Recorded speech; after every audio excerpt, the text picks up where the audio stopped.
Hi, my name is Alfred King, and we're in one of the outdoor meditation spaces at the Sunburst Sanctuary. We're going to record a talk which I hope is inspirational here for Sunday, August 16th, 2020. The name of the talk, or the title of the talk, subject, is Ego, Friend or Foe?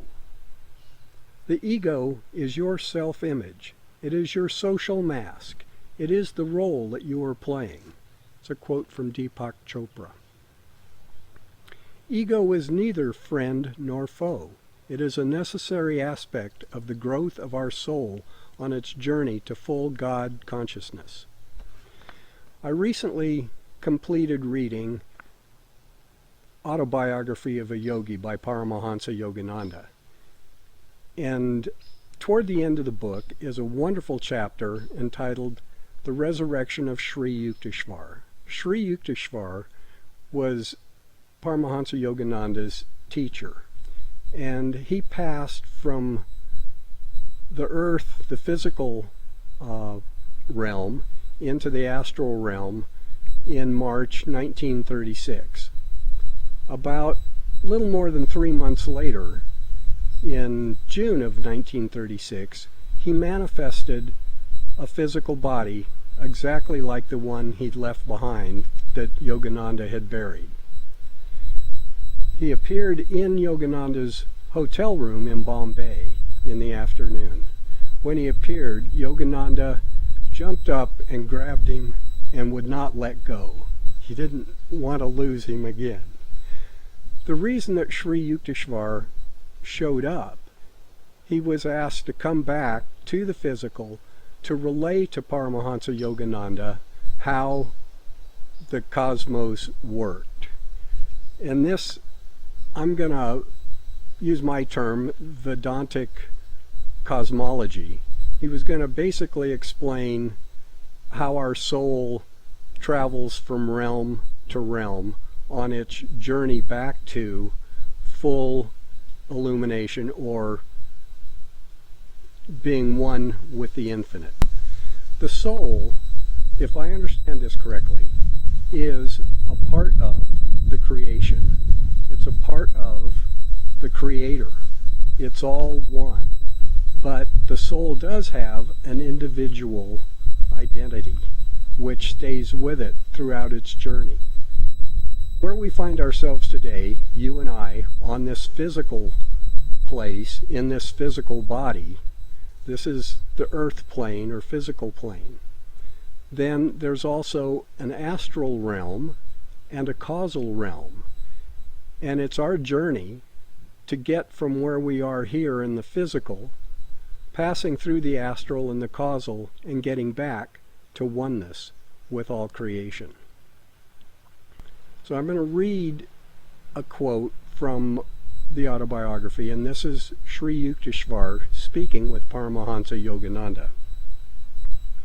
When a soul finally gets out of the 3 jars of bodily delusion, it becomes one with the infinite, without any loss of individuality. After I finished Autobiography of a Yogi, I began reading a book, The Music Lesson by Victor Wooten, and the character Michael says something similar, but he's using music as a metaphor for creation. Music, like life, and like you, is one entity, expressing itself through its differences. So there are these 3 realms that our soul is going to be resident in at different times. The first, where we are today, the physical, then the astral, and the causal. So most of us, I believe, that are here and now are probably at the point where we are experiencing the cycle of birth and death.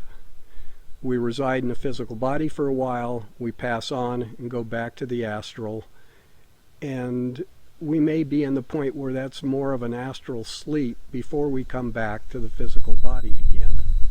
And then there's the astral, and there are multiple realms on the astral. And some people will be in this dream state, and other people will be very conscious and acting on the different astral worlds that are available.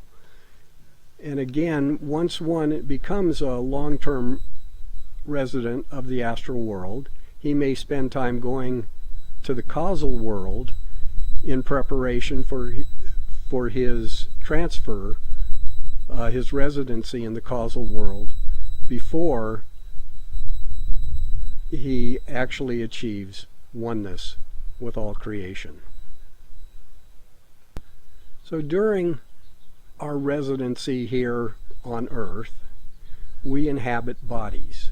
This body and the consciousness that goes with this body is an aspect. The soul is residing in this body and has this consciousness, and this is what we term the ego.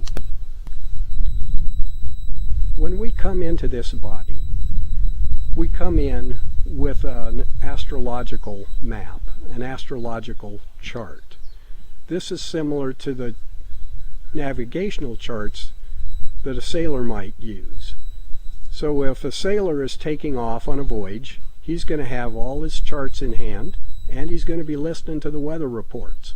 So if he's going into a place where he knows that there's a rocky coast, and there's reefs, there's sandbars, there's buried things that he needs to avoid, then he's better prepared. If he's doing this and he listens to the weather report and he's in that area when there's going to be wind and rain, he's going to be in a situation that's going to really develop character and is going to progress him perhaps on his journey quicker. The other thing that you might find is on your chart, you might be next to a tropical island. The temperature's 75 degrees, light breeze, you're not going anywhere, you're hanging out. But that might not be the best situation for growth toward your goal. But in any case, you have this map, and the things that you are going to encounter are already predetermined. But how you react to those is not. The other aspect of our ego, or another aspect of our ego, is the biological. It's our DNA. It's how that DNA manifests. It might be our body size, our body shape. It might be our physical appearance. It might actually, there may be some handicaps that we have come into this life with for further life lessons. We also bring with us gifts and abilities that we have worked on in previous trips to this physical planet. For myself, I aspire to be a better musician, so I spend a lot of time, or some time, practicing my skills. Someone like Mozart came in and he was already tremendously gifted and talented, and that, I'm assuming, is a result of probably many lifetimes and many, many hours of work. And yet another aspect of our ego are our karmic relationships. These are the relationships with all the other egos that we're going to be bumping into while we're here on this sojourn. These are all souls, all parts of God, and we all are manifesting differently, but somehow we need to learn to dance together. So I've just briefly laid out the playing field that we're on while we're here on Mother Earth, and brief description of the ego and how we have to work with it. I'm going to read another quote from Sri Yukteswar talking to Paramahansa Yogananda. The physical karma, or desires of man, must be completely worked out before his permanent stay in astral worlds become possible.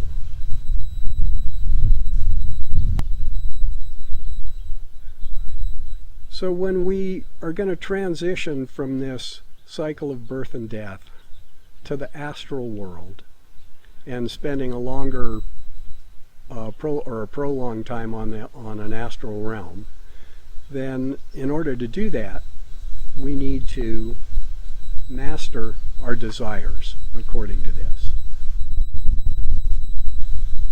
Norm, as we were in the earlier days of Sunburst, he talked more about overcoming temptation and about applying virtue, living with virtuous action. Didn't spend so much time talking about overcoming our desires, but the mastering of the temptations and the mastering of virtue was where he put the focus. Now, thinking about overcoming all of our desires, of overcoming temptation, of mastering virtue, that is a very daunting task. Now, we have been given a tool to help us with this, and that tool is Kriya meditation. So the tool of Kriya meditation will do a couple of things. One, it will help remove some of the obstacles. We can get inspiration about how to do some of the things that we need to do in order to overcome desire. This knowledge can be hastened through meditation. The other aspect of meditation is that the goal of meditation is to experience the presence of God here and now. And our ultimate goal is to be one with God, and if we're practicing experiencing that presence now, it's going to hasten our growth and our transition to higher levels or the next levels in our education.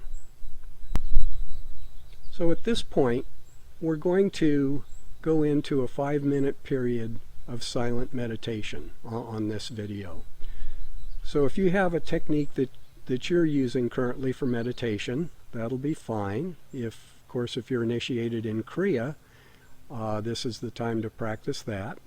And if you have no meditation technique, I'll give you a little hint here that can help you.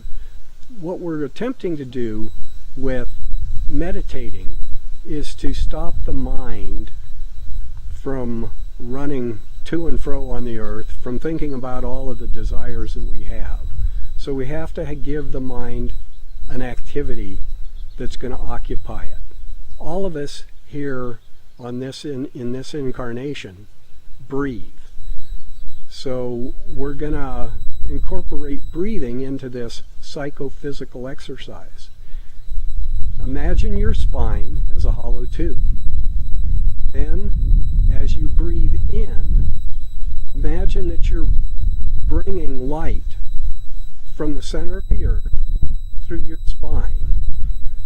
And then you can imagine that light as you pause your breath. Imagine that light either out here in front of you or above the top of your head.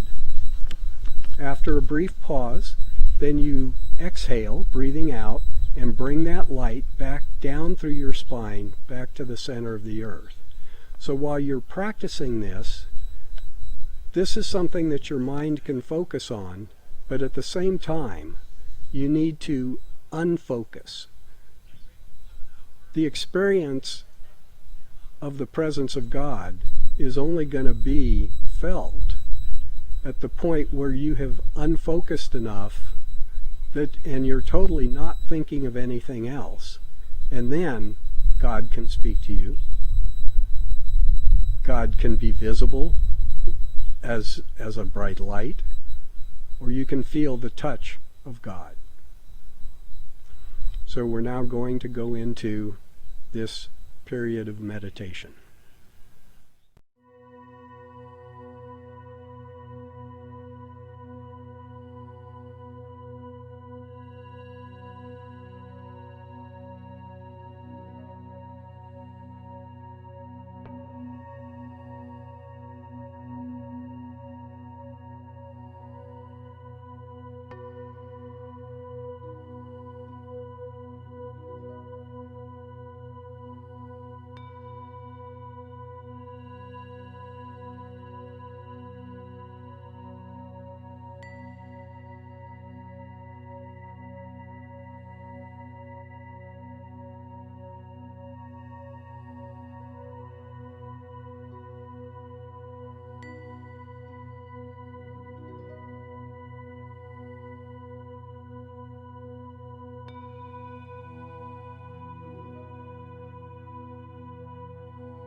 The ego is neither friend nor foe.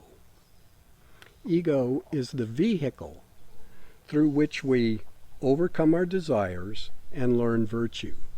It's the vehicle that we use to learn to dance with the other egos, the other souls in this incarnation. Blessings. Be safe, be healthy, and be kind to one another, and practice virtue.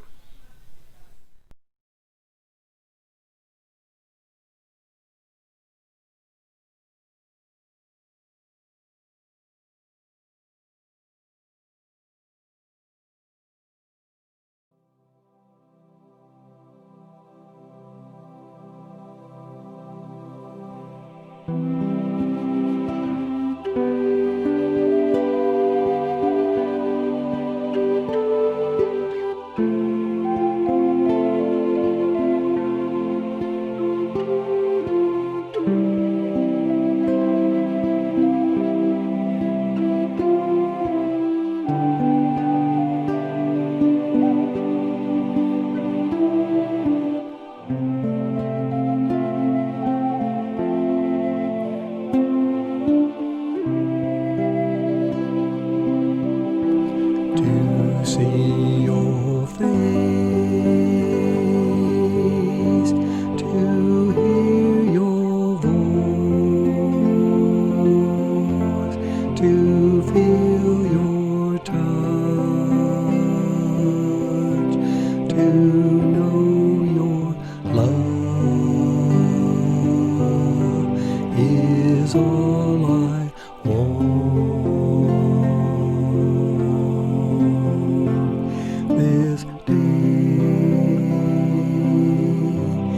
to see your face,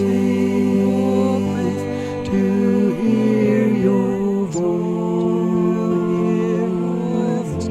to feel your touch, to know your love is all I want.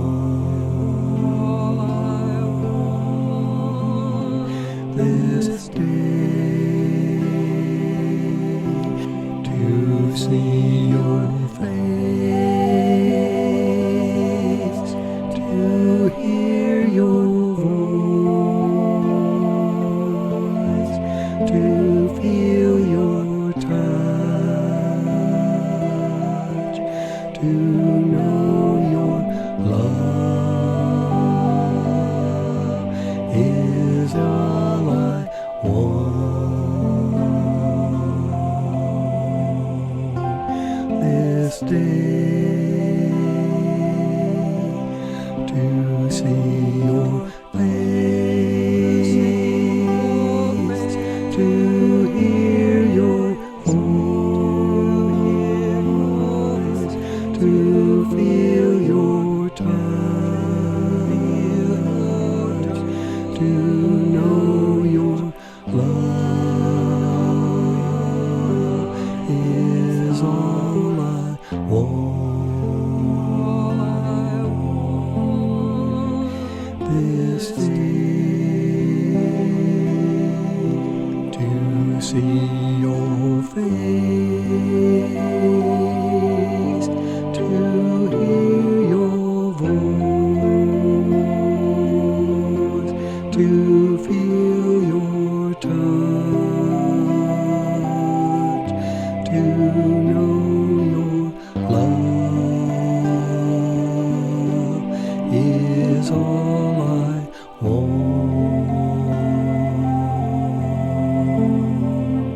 This day,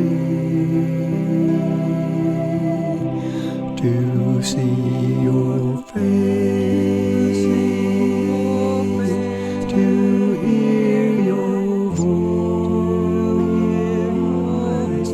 to feel your touch, to know your love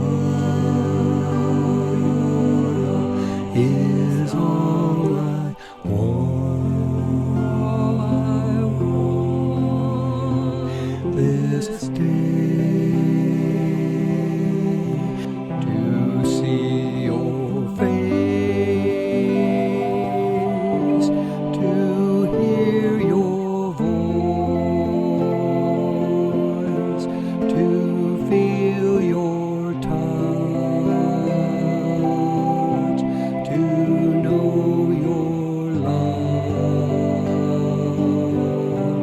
is all I